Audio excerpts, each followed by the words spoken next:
Slept pretty well in this room actually. I guess I was a bit tired after the long journey yesterday. Just slept here.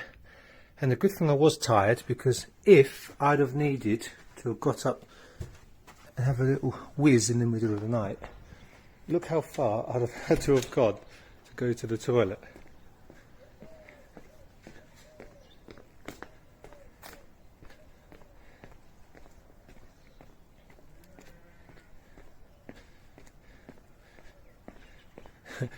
Would have been in the dark as well, and freezing cold as well, don't forget still.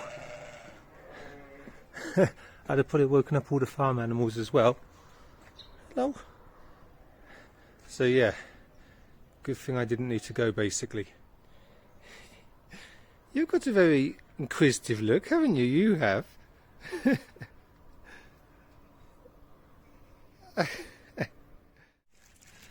Alright lads, have a little jog. Yeah, good to keep fit.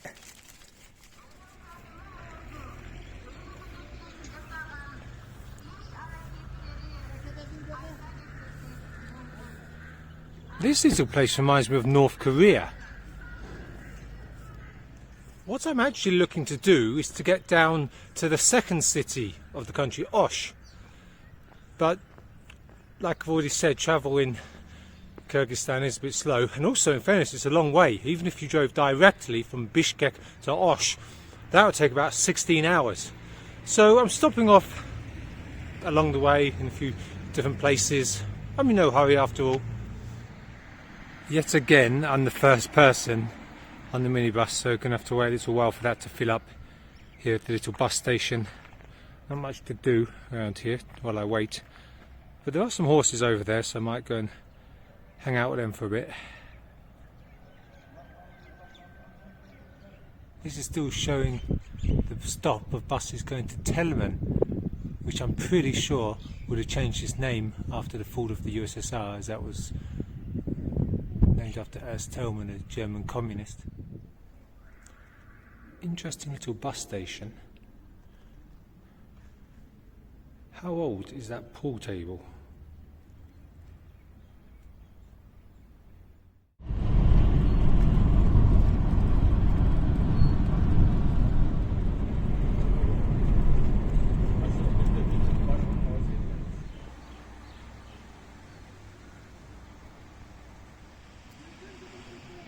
A nice misty morning here.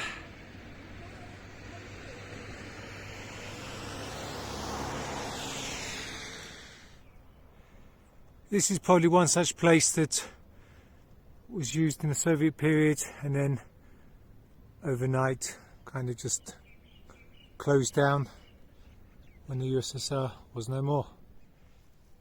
Another cool thing about Kyrgyzstan is that you can just be in a little town and then you just walk for 20-25 minutes out of the town, and then you just come across lakes, mountains, things like that. You're never far away from nature here.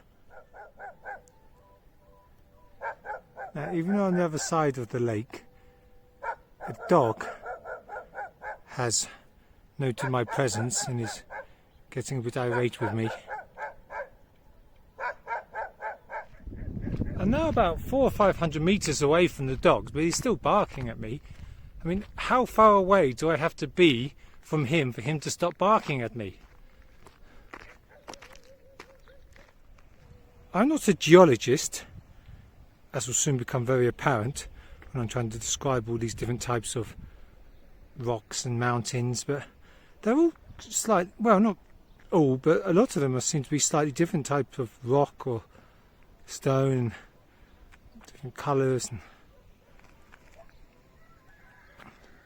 So for a geologist it'd probably be quite interesting.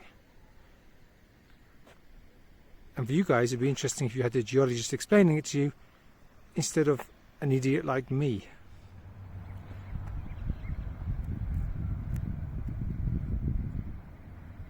Slava KPSS. Glory to the Communist Party of the Soviet Union. That bridge looks great fun. However, I've got my bag and all my valuables on me, so I won't risk it on this occasion. Nah, After the last one, that just looks too safe and boring. It seems down here, this side was the industrial part of the city, and then you've got the main road there, the main highway, and the residential part of the city seems to be the other side of the highway. I don't want to get my hopes up, or yours, but this little town that I'm about to go to has got enormous potential for being a very interesting little place.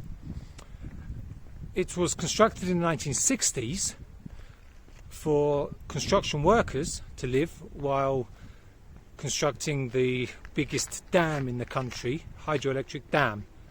So I'm expecting it to be very Soviet and hopefully very interesting.